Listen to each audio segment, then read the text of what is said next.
Welcome to Lane Community College, and welcome to all of you here for the Win-Win Conference with Cliff Adelman and Julie Carnahan from SHIO. And those of you here for the DQP conference, which is a two-day conference, welcome. I also wanted to thank John Davey and Dean Middleton and Randy, who were here till 1 o'clock this morning getting set for you. So let's give them a round of applause. Thank you, guys.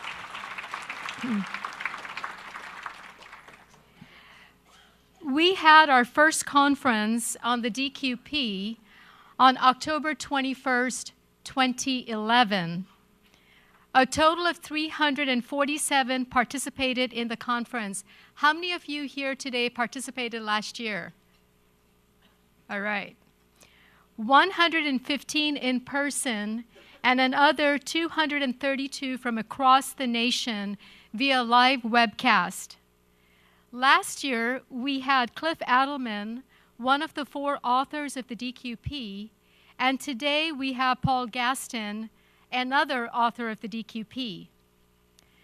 Last year during the conference, if you remember, we were constantly messaging Lumina to fund Oregon in the next round.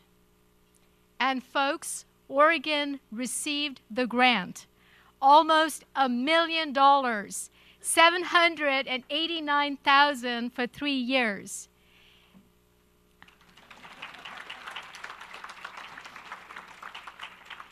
We are the only state that has received funding as a whole state. The logo that you see is specifically the logo for the Oregon Initiative, the DQP in Oregon.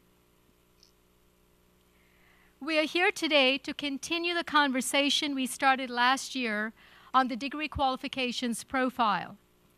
Could we in Oregon determine what a degree means, a bachelor's and associate's? Could the 17 community colleges and the 7 universities build shared outcomes for our degrees in a nested, flexible manner to encompass all of our degrees?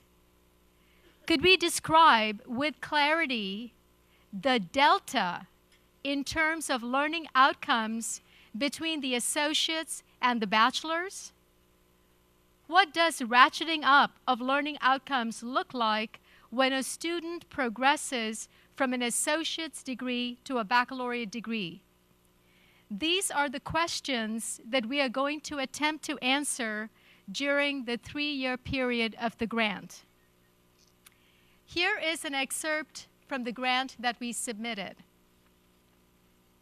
Why is the project important to Oregon to pursue at this time? And we said, the nation is urgently being called upon to focus on the numbers of Americans completing degrees and certificates to help address issues of local and global competitiveness and America's loss of position with its percentage of college graduates falling behind that of other countries. This completion imperative has reverberated with private and public funding agencies investing in initiatives that increase educational attainment, like Complete College America and Completion by Design. From within this completion agenda, a voice is emerging more clearly that reminds us that what has distinguished America qualitatively, higher education focused on developing critical thinkers and creative problem solvers who are civic-minded and engaged. The Association of American Colleges and Universities speaks clearly and promotes work on this topic. An example is a recent article by Carol Geary Schneider that emphasizes the importance of quality markers in higher education, starting with very clearly defined learning outcomes that are shared with the educational community, students, business, and industry. And I'm happy to let you know that Susan Albertine and Terry Rhodes from AAC&U are with us, and you will hear from Susan on the plenary panel. With the Oregon DQP, Lumina will be helping Oregon further both the completion and the quality imperative, as Lumina previously has contributed by funding Oregon for the Win-Win Completion Project. The Oregon DQP focuses on quality and the transparency of learning outcomes. This will ensure that graduates have the skills necessary to be adaptive learners with the skills to learn, unlearn, and relearn. So here are some of the unique features of the Oregon grant. Our grant has focused on building on existing work. Learning outcomes and assessment is not new to Oregon. We have worked with LEAP. We've also worked with the AAOT outcomes. So we are mature in the work related to student learning outcomes and its assessment. Breakout session number 6 specifically focuses on how you can approach the work at your institutions by integrating the work of the degree qualifications profile as a continuing conversation of learning outcomes and assessment. And when you talk about learning outcomes, assessment is integrated. It's one and the same conversation. I'm very happy to note that Peggy Mackey is here with us today. You will hear from her during the plenary panel, and she also has breakout session number 8. And the agenda is in your folder that Anna Kate put together for you, so you can follow along with the breakout sessions and identify the ones that you would like to participate in. Another important feature of our grant is being open. Oregon's work will be on a platform that can be shared openly for others to use and modify. Yes, we are talking about open educational resources. We will be using the Creative Commons licensing attributes, and I'm very happy to note that Cable Green, Director of Global Learning, is with us today, and you will hear from Cable. He's on the plenary panel, and he has breakout session number 1 if you want to learn more about OERs and Creative Commons. Since we have been committed in this grant to documenting our process, as well as to the openness of the work, the technology aspect of this grant was very important. That is precisely why we've asked each of the 24 institutions to have an IT person identified and an IT person as part of the DQP team. There is going to be technology issues to be resolved when institutions are working with uploading learning outcomes into the spiderweb mapping tool. And the breakout sessions number 2 and 9 are specifically for faculty and for academic deans who are interested in doing mapping of course program and degree outcomes. There are going to be technological issues when institutions wrestle with displaying their student assessment objects or artifacts as part of the student portfolio of work to demonstrate mastery of the learning outcomes for the degree. Breakout session number 4 focuses on e-portfolios. So a special welcome from the core team to you IT folks who are here today. Thank you for taking time to be here, and make sure that you also plan on attending breakout sessions 5 and 7 that were specifically designed for you. A final welcome to our student services personnel who are here with us.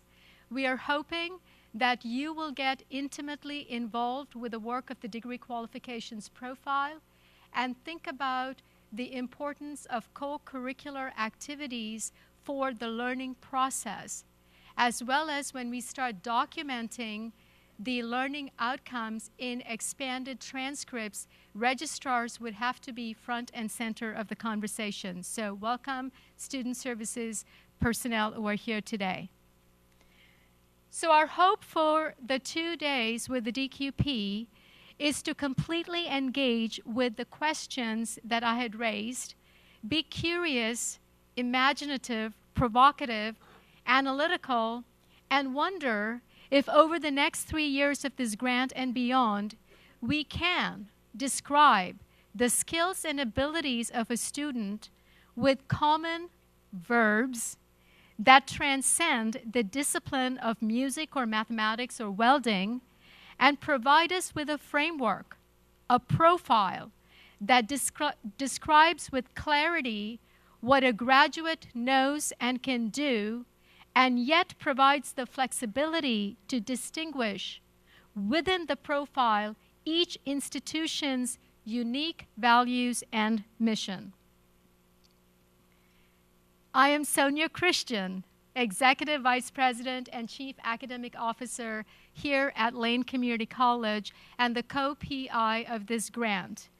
Connie Green, who is joining us from Ashland, the Oregon President's Council, they are meeting at Rogue Community College, and all of them are actually watching the webcast. So Connie is in Ashland watching our presentation. Connie is a co-PI of the grant. And we have two outstanding co-directors, Ron Baker and Carol Shafsma. Both Ron and Carol have a passion for student learning outcomes and the value of education in transforming lives. Carol Shafsma just retired from Lynn Benton Community College as the Executive Vice President and CAO. During her 28 years working in higher education, she has led several statewide projects, including the work with defining learning outcomes for the AAOT and addressing issues of transferability. Carol has done work nationally on student learning outcomes assessment and played a significant role in the assessment work here in Oregon. Carol has been central to several state initiatives, including the work of the BAS degree, achievement compacts, etc. And Ron Baker is the CEO and principal consultant for Baker Collegiate Services. He is a board member for the Community College Baccalaureate Association.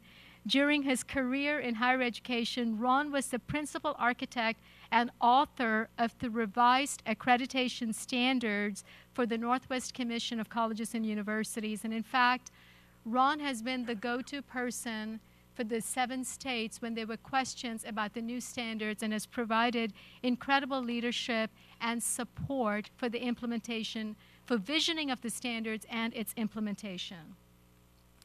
Lane Community College is the fiscal agent for the grant, so we made sure that there was staffing identified at Lane to provide support for the grant. So Lynn Nakamura, Anna Kate Malaris, Don McNair, and myself will be intimately involved with the bureaucratic details that go with the grant administration. This is your core team that has been working for over a year to think through the grant and its implementation, and you will see them throughout the 2 days you're here. I want to recognize Kyle Schmid and our technology work. Today, you will be introduced to 2 pieces of work that Kyle has completed. One is the spiderweb mapping tool. The original idea was actually developed at Umpqua Community College by faculty member John Blackwood in computer science and Mark Williams. And Kyle has transformed that concept into a web-based tool to make it more accessible for the 24 institution faculty, staff, and administrators. Kyle has also created a work plan that is a deliverable of the grant that you will need to submit by December 1st, and you will hear more about it from Ron and Carol. This is the technology team, our students, the Academic Technology Center. Please, let's give them another round of applause.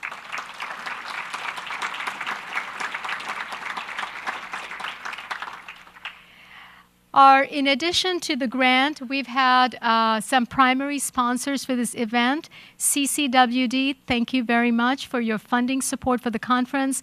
OUS, Chancellor's Office, thank you. And Lane Community College, let's give them a round of applause.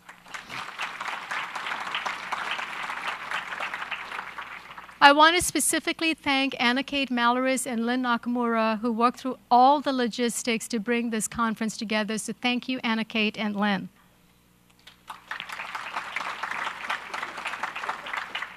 So who do we have today? We have 126 participants, 72 from community colleges and 43 from OUS, 41 faculty, 61 deans and provosts and chief academic officers.